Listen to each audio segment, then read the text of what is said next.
শুভেচ্ছা,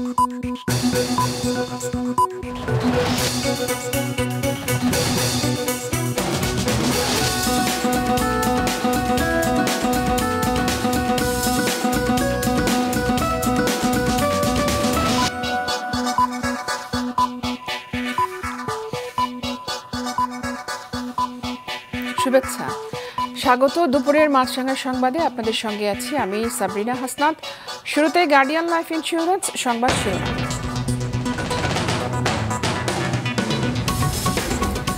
ডক্টর ইউনূসকে প্রধান করে অন্তর্বর্তী সরকারের রূপরেখা দিল বৈষম্য বিরোধী ছাত্র আন্দোলন। বিকেলের মধ্যে সংসদ ভেঙে দেওয়ার আলটিমেটাম। সংসদ ভেঙে দিয়ে দ্রুত গঠন হবে অন্তর্বর্তী সরকার, ভাষণে জানালেন রাষ্ট্রপতি। 3 মাসের মধ্যে নির্বাচন দেওয়ার দাবি বিএনপি মহাসচিবের। এবং স্বাভাবিক হতে শুরু করেছে রাজধানীর জনজীবন, সড়কে যানবাহন নিয়ন্ত্রণ করছে শিক্ষার্থীরা, খুলেছে অফিস ও কিছু শিক্ষা প্রতিষ্ঠান। এবারে বিস্তারিত। নোবেল বিজয়ী ডক্টর মোহাম্মদ ইউনূসের নেতৃত্বে একটি অন্তর্বর্তীকালীন সরকার গঠনের প্রস্তাব দিয়েছে বৈষম্য বিরোধী ছাত্র আন্দোলন। তারা বিকেল 3টার মধ্যে সংসদ ভেঙে দেওয়ার জন্য রাষ্ট্রপতির কাছে আহ্বান জানিয়েছেন। দেশের বর্তমান পরিস্থিতিতে একটি অন্তর্বর্তীকালীন সরকার গঠনের জন্য সকল দলের সাথে বৈঠক করেছেন রাষ্ট্রপতি। যাদের হাত ধরে এই বিজয় এলো তাদের কাছেও প্রস্তাব চাওয়া হয়েছে অন্তর্বর্তীকালীন সরকারের রূপরেখার। তারা এরই মধ্যে জানিয়ে দিয়েছে নোবেলজয়ী অর্থনীতিবিদ ডক্টর মোহাম্মদ ইউনূসকে প্রধান উপদেষ্টা করে এই সরকার গঠন করতে হবে। এবং আমাদের যে অন্তর্বর্তীকালীন সরকার, আমরা সেই সরকারের যে প্রস্তাবনা 24 ঘন্টার সময় নিয়েছিলাম, জরুরি পরিস্থিতি মোতাবেক আমরা এখনই তার একটি রূপরেখা ঘোষণা করছি। আমরা সিদ্ধান্ত নিয়েছি যে সর্বজন গ্রহণযোগ্য আন্তর্জাতিক খ্যাতিসম্পন্ন নোবেল পুরস্কার বিজয়ী ডক্টর মোহাম্মদ ইউনূসকে প্রধান উপদেষ্টা করে অন্তর্বর্তীকালীন সরকার গঠন করা হবে। এবং ডক্টর মোহাম্মদ ইউনূসের সাথেও আমাদের কথা হয়েছে, তিনি ছাত্র জনতার আহ্বানে বাংলাদেশকে রক্ষা করতে এই গুরুদায়িত্ব নিতে সম্মত হয়েছে। সকালে নতুন এক ভিডিও বার্তায় বৈষম্য বিরোধী ছাত্র আন্দোলনের সমন্বয়ক নাহিদ ইসলাম বলেন, বিকেল 3টার মধ্যে জাতীয় সংসদ ভেঙে দিতে হবে। যে রাষ্ট্রপতি গতকাল বলেছিলেন যে অনতিবিলম্বে তিনি জাতীয় সংসদ বিলুপ্ত করবেন, কিন্তু আমরা এখনো দেখছি যে একটি অভ্যুত্থানের পরেও এই ফ্যাসিস্ট হাসিনার জাতীয় সংসদ রয়ে গেছে। তাই আমরা ঘোষণা করছি যে আজ দুপুর 3টার মধ্যে এই ফ্যাসিস্ট হাসিনার যে জাতীয় সংসদ, সেই সংসদের বিলুপ্তি ঘোষণা করতে হবে। যদি আজ বিকাল 3টার মধ্যে এই জাতীয় সংসদের বিলুপ্তির ঘোষণা না আসে, তবে আমরা কঠোর কর্মসূচি দিতে বাধ্য থাকব। এর আগে গতরাতে তারা গণমাধ্যমের সাথে কথা বলেন। সেখানে অন্তর্বর্তীকালীন সরকারের রূপরেখার কিছু অংশ তুলে ধরেন। আমরা কিন্তু বৈষম্যের কথা, সরকারি চাকরির বৈষম্য থেকে আমরা কিন্তু রাষ্ট্রের সমাজের সকল বৈষম্যের কথাই বলেছি। সেই জায়গা থেকে এই সকল বিষয়েই আমরা অন্তর্বর্তীকালীন যে সরকারের রূপরেখা, তার যে নীতিমালা, সেই জায়গায় আমরা স্পষ্টভাবে উল্লেখ করে দেব। তবে বৈষম্য বিরোধী ছাত্র আন্দোলনের পক্ষ থেকে বারবার বলা হয়েছে, বাংলাদেশে স্থিতিশীলতা ও ন্যায় বিচার প্রতিষ্ঠা করতে চায় বৈষম্য বিরোধী ছাত্র সমাজ। এর প্রথম পদক্ষেপ হবে সংসদ ভেঙে দেওয়া।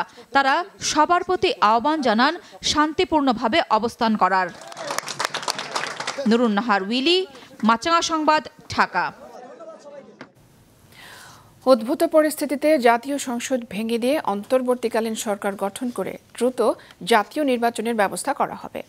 গতরাতে জাতির উদ্দেশ্যে দেয়া ভাষণে একথা জানিয়েছেন রাষ্ট্রপতি মোহাম্মদ শাহাবুদ্দিন।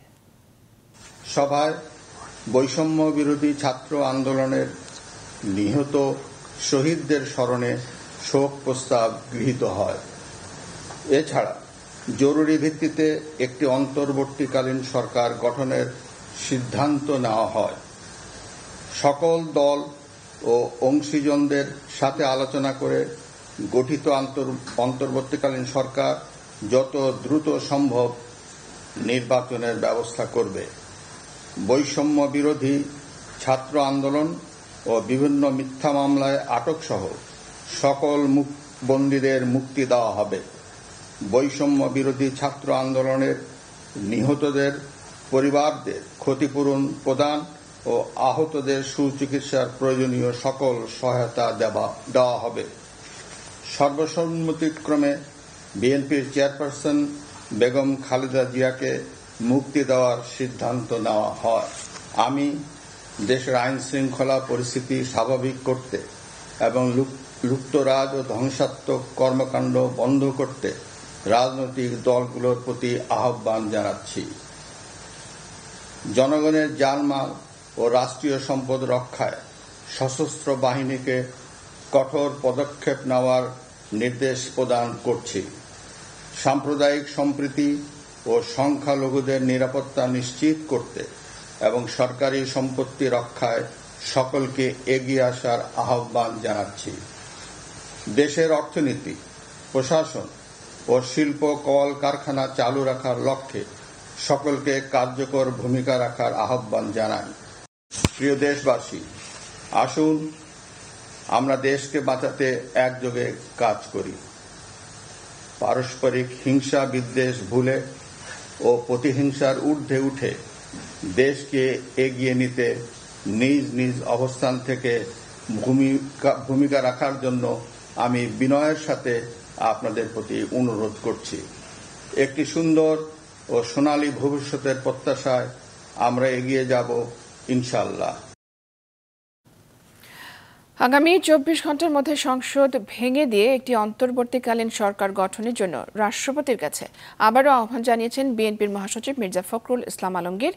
গুলশানে বিএনপি চেয়ারপারসনের রাজনৈতিক কার্যালয়ে স্থায়ী কমিটির বৈঠক শেষে মির্জা ফখরুল বলেন, দ্রুত সিদ্ধান্ত না নিলে রাজনৈতিক শূন্যতা সৃষ্টি হতে পারে।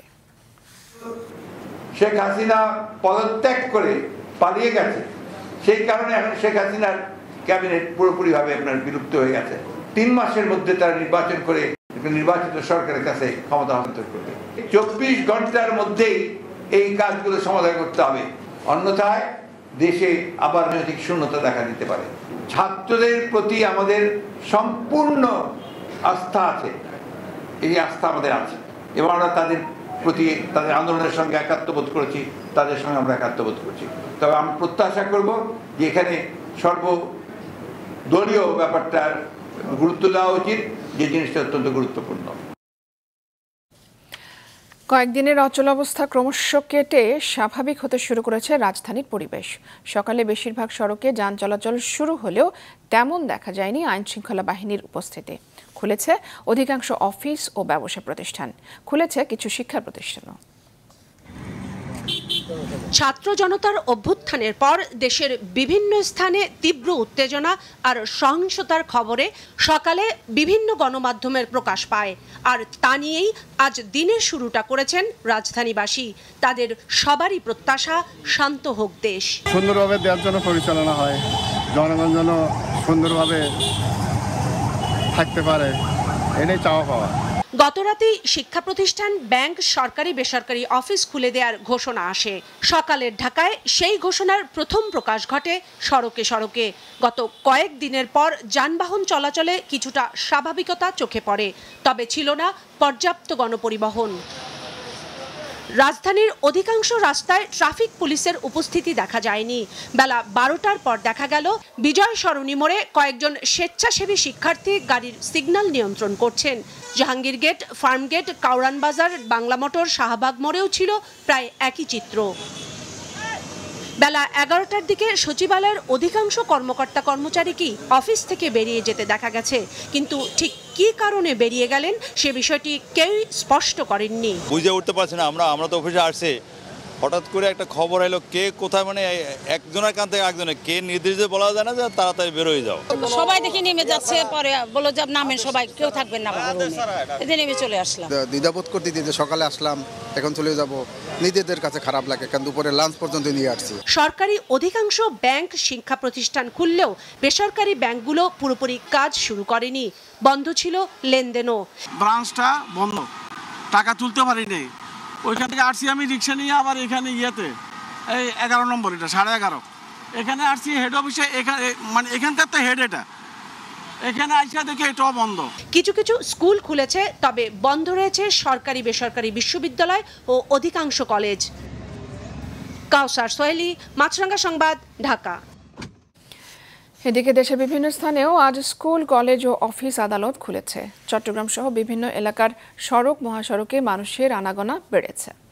তবে স্কুল কলেজে উপস্থিতি কিছুটা কম।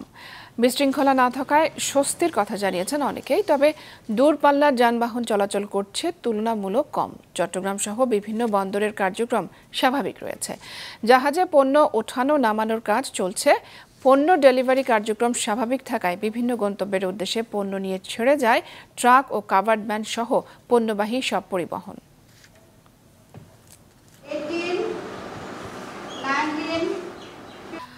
দেশের জাতীয় সংসদ ভবন এখনও জনসাধারণের জন্য উন্মুক্ত হয়ে আছে। যে কেউ সেখানে ঢুকতে পারছেন। গতকাল অনেকেই ঢুকে সেখান থেকে অনেক কিছু নিয়ে যায়। পরে আজ সকাল থেকে ছাত্র সমাজ এটির নিয়ন্ত্রণে নেয়। সংসদ ভবনে আছেন আমাদের স্টাফ রিপোর্টার দাউদ হাসান। আমরা এখন সরাসরি চলে যাচ্ছি দাউদের কাছে। দাউদ, এখন সেখানকার অবস্থা কি? এবং আমরা জেনেছি যে গণভবনের দায়িত্ব নিয়েছেন ছাত্র সমাজ। তারা কি সুরক্ষা দিতে পারছেন?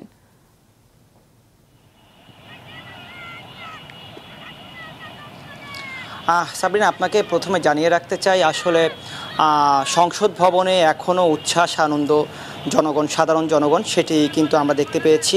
আসলে গতকালকে সাবেক প্রধানমন্ত্রী পদত্যাগ এবং দেশ ছাড়ার পর থেকেই রাষ্ট্রের গণভবন থেকে শুরু করে সংসদ ভবন, প্রধানমন্ত্রীর কার্যালয়, এ সকল জায়গায় কিন্তু জনগণের উৎসুক এবং উৎসব পালন করতে আমরা দেখেছি। তারই ধারাবাহিকতায় আজকে ভোর থেকেই সংসদ ভবনে কিন্তু উৎসুক জনতার ভিড় লক্ষ্য করেছে। এখনও বেলা বেড়েছে, এখনও কিন্তু আমরা মানুষকে দেখেছি প্রচুর পরিমাণে মানুষ তারা সংসদ ভবনে আসছে। তাদের যে উৎসব উদ্দীপনা সেগুলো কিন্তু প্রকাশ করতে দেখেছি। আরেকটা বিষয় জানিয়ে রাখতে চাই, সংসদ ভবন কিন্তু গতকালকে থেকেই অরক্ষিত। আজকে আমরা যেটি দেখেছি, প্রধান যে ফটকটি রয়েছে সেখানে কয়েকজন শিক্ষার্থীরা তারা যে দায়িত্বটি যেটি যে মানুষ যেন সুশৃঙ্খলভাবে ঢুকতে পারে সেই দায়িত্বটি পালন করছে। এছাড়া যে সংসদের ভেতরে যে ফটকটি রয়েছে সেইখানে কিন্তু সেনাবাহিনী দায়িত্ব পালন করছে, সেখান থেকে কাউকে ঢুকতে দিচ্ছে না, সেখানে সরিয়ে দিচ্ছে। এছাড়া আমরা দেখেছি যে বেলা যতই গড়িয়েছে মানুষের সংখ্যা বাড়তেছে, পরিবার পরিজন নিয়ে মানুষ এখানে আসছে, তাদের যে আনন্দ, উচ্ছ্বাস, উদ্দীপনা সেটি প্রকাশ করেছে। আরেকটি তথ্য জানিয়ে রাখতে চাই, গতকালকে থেকেই কিন্তু গণভবন রাষ্ট্রের সবচেয়ে যে গুরুত্বপূর্ণ যে ভবনটি, এখানে জনগণ এসছে এবং ভাঙচুর, লুটপাট এবং যে ধ্বংসযজ্ঞ সেটি করেছে, পাশাপাশি ছবিও তুলেছে। তবে এখনও পর্যন্ত কিন্তু রাষ্ট্রের সবচেয়ে গুরুত্বপূর্ণ ভবনটি কিন্তু এখনও যে সুরক্ষাটুকু দেওয়া দরকার সেটি কিন্তু এখনও এখানে দেখা যায়নি। সাবরিনা, ধন্যবাদ আপনাকে। আওয়ামী লীগ সরকারের পতনের পর দেশের বিভিন্ন স্থানে ব্যাপক সংঘর্ষ, অগ্নিসংযোগ এবং হত্যাকাণ্ডের ঘটনা ঘটেছে। যশোর, বরিশাল, খুলনা, কুষ্টিয়া ও সিলেট সহ বিভিন্ন স্থানে আওয়ামী লীগ নেতার বাড়ি ও প্রতিষ্ঠানে আগুন দিয়েছে দুর্বৃত্তরা। Desk report. যশোরে জেলা আওয়ামী লীগের সাধারণ সম্পাদকের মালিকানাধীন 5 তারকা জাবির ইন্টারন্যাশনাল হোটেলের আগুনে অন্তত 21 জনের মৃত্যু হয়েছে। অগ্নিদগ্ধ হয়েছেন অন্তত 70 জন। বরিশালের সাবেক সিটি মেয়র সেরনিয়াবাদ সাদিক আবদুল্লার বাসভবনে ভাঙচুর ও অগ্নিসংযোগ করা হয়েছে। নিহত হয়েছে 3 জন। তারা সেরনিয়াবাদের বাসার কেয়ারটেকার ছিলেন। চুয়াডাঙ্গায় 2 সংসদ সদস্যের বাড়ি ও জেলা আওয়ামী লীগের কার্যালয়ে আগুন দিয়েছে দুর্বৃত্তরা। শহরে যুবলীগ নেতার বাড়িতে অগ্নিকাণ্ডে 4 জনের মৃত্যু হয়েছে। মাদারীপুরে এমপি শাহজাহান খান এবং এমপি বাহাউদ্দিন নাসিমের বাসায় আগুন দেয়া হয়েছে। স্থানীয় আওয়ামী লীগ, যুবলীগ ও ছাত্রলীগের নেতাকর্মীদের ব্যবসা প্রতিষ্ঠানে আগুন দেয়া হয়। নড়াইলে গতরাতে মাশরাফি বিন মুর্তজার বাসভবনে অগ্নিসংযোগ করেছে সন্ত্রাসীরা। এ সময় বাসায় ছিলেন না কেউ। দুর্বৃত্তদের হামলায় খুলনার কয়রা উপজেলা চেয়ারম্যান ও আওয়ামী লীগের সভাপতি GM মহসিন সহ 2 জন নিহত হয়েছেন। কুষ্টিয়া মডেল থানা ও বঙ্গবন্ধু মুরাল সহ বিভিন্ন স্থানে ভাঙচুর ও অগ্নিসংযোগের ঘটনা ঘটেছে। নিহত হয়েছে অন্তত 6 জন। ময়মনসিংহ নগরীর পণ্ডিতপাড়া এলাকায় সাবেক গণপূর্ত প্রতিমন্ত্রী ও ময়মনসিংহ 2 আসনের সংসদ সদস্য শরীফ আহমেদ ও সদর আসনের সংসদ সদস্য মহিতুর রহমান শান্তের বাসভবনে ভাঙচুর ও লুটপাট করেছে সন্ত্রাসীরা। সিলেটে বিভিন্ন সরকারি স্থাপনা ও আওয়ামী লীগ নেতাকর্মীদের বাড়িতে হামলা ও ভাঙচুরের ঘটনা ঘটেছে। প্রবাসী ও বৈদেশিক কর্মসংস্থান প্রতিমন্ত্রী ও সিলেট জেলা আওয়ামী লীগের সভাপতি শফিকুর রহমান চৌধুরীর বাসভবনে ভাঙচুর ও আগুন ধরিয়ে দেয় সন্ত্রাসীরা। সিলেটের পুলিশ সুপার কার্যালয় এবং বিশ্বনাথ থানায় অগ্নিসংযোগ করা হয়। এছাড়া দেশের বিভিন্ন এলাকায় ব্যাপক ধ্বংসযজ্ঞ ও লুটপাট চালিয়েছে দুর্বৃত্তরা। হাসান মেহেদি, মাছরাঙা নিউজ ডেস্ক। আন্তর্জাতিক। বাংলাদেশের শান্তিপূর্ণ, সুশৃঙ্খল এবং গণতান্ত্রিক উত্তরণের ওপর জোর দিয়েছে জাতিসংঘ। সাম্প্রতিক বিক্ষোভে প্রাণহানির ঘটনায় দুঃখ প্রকাশ করেছেন সংস্থার মহাসচিব অ্যান্তোনিও গুতেরেস। মহাসচিবের উপমুখপাত্র ফারহান হক এক ব্রিফিংয়ে জানান, শেখ হাসিনার পদত্যাগের পর অন্তর্বর্তী সরকার গঠনের পরিকল্পনা সহ বাংলাদেশে চলমান ঘটনাবলী নিবিড়ভাবে পর্যবেক্ষণ করছে জাতিসংঘ। মানবাধিকারের প্রতি পূর্ণ সম্মান দেখিয়ে সব পক্ষকে শান্ত থাকার আহ্বানও জানানো হয়েছে। এদিকে বাংলাদেশে অন্তর্বর্তী সরকার গঠন প্রক্রিয়াকে স্বাগত জানিয়েছে যুক্তরাষ্ট্র। নিয়মিত প্রেস ব্রিফিংয়ে মার্কিন পররাষ্ট্র দপ্তরের মুখপাত্র ম্যাথিউ মিলার বলেন, বাংলাদেশের জনগণের পাশে রয়েছে ওয়াশিংটন। সব পক্ষকে সহিংসতা থেকে বিরত থাকার আহ্বান জানান তিনি। We're watching the situation in the country very closely. We continue to call for calm and restraint and to urge all parties to respect the right to peaceful assembly and expression. For the parties to remain calm, and we want to emphasize the importance of a peaceful, orderly, and democratic transition. We stand in full solidarity with the people of Bangladesh at this time, and we call for full respect of their democratic and human rights. And ultimately, regarding what's happened so far, there's a need for a full, independent, and impartial and transparent investigation into all acts of violence. We are monitoring the situation carefully. The United States stands with the people of Bangladesh. We urge all parties to refrain from further violence. We welcome the announcement of an interim government and urge any transition be conducted in accordance with Bangladesh's laws. Finally, we are deeply saddened about the reports of human rights abuses, casualties, and injuries over the weekend and past weeks. আন্দোলনে বাংলাদেশের ছাত্রদের সমর্থন জানিয়ে post দিয়ে সবার মন জয় করে নিয়েছেন বেশ কয়েকজন ফুটবল তারকা। সেই সব নিয়েই ডেস্ক রিপোর্ট। ছাত্র আন্দোলনের পক্ষে শুরু থেকেই ফেসবুকে পোস্ট দিচ্ছিলেন আর্জেন্টিনার মিডফিল্ডার এনজো ফার্নান্দেজ। চেলসিতে খেলা বিশ্বকাপ জয়ী এই তরুণ গত 19 জুলাই ইংরেজিতে একটি পোস্ট দেন, যার অর্থ বাংলাদেশের নিপীড়িত মানুষের পাশে আছি, তাদের জন্য প্রার্থনা করছি। এই পোস্টে কমেন্ট করেছে 30,000-এর বেশি। এটি শেয়ার করেছে প্রায় 33,000 মানুষ।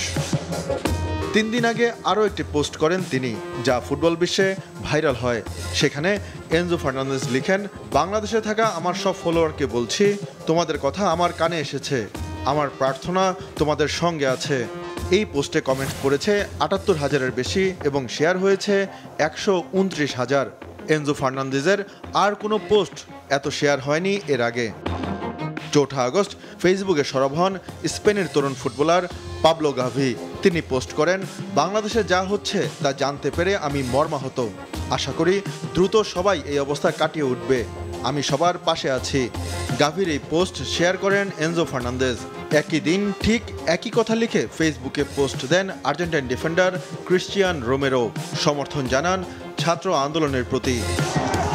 চূড়ান্ত বিজয় অর্জনের পর এনজো ফার্নান্দেজ আরও একটি পোস্ট করেন, যেখানে তিনি নিজের একটি ছবি দিয়ে লিখেন, তোমরা পেরেছ, অভিনন্দন। এই লেখার সঙ্গে বাংলাদেশ ও আর্জেন্টিনার পতাকা জুড়ে দেন এনজো।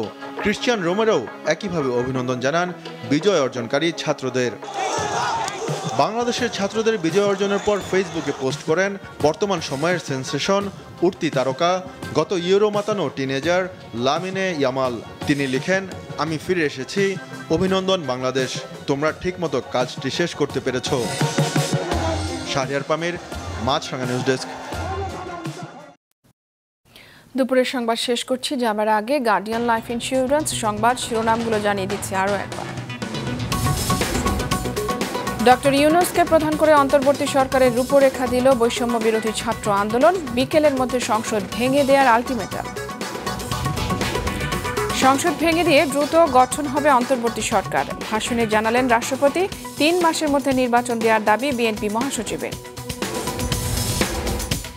এবং স্বাভাবিক হতে শুরু করেছে রাজধানীর জনজীবন, সড়কে যানবাহন নিয়ন্ত্রণ করছে শিক্ষার্থীরা, খুলেছে অফিস ও কিছু শিক্ষা প্রতিষ্ঠান। এই ছিল এখনকার মতো। ফেসবুকে আপডেট পেতে ভিজিট করুন মাছরাঙা টেলিভিশনের পেজে, ইউটিউব চ্যানেলেও দেখতে পারেন আমাদের সংবাদ, প্রতিবেদন এবং অনুষ্ঠান। আমাদের পরবর্তী সংবাদ বিকেল 5টায় দেখার আমন্ত্রণ।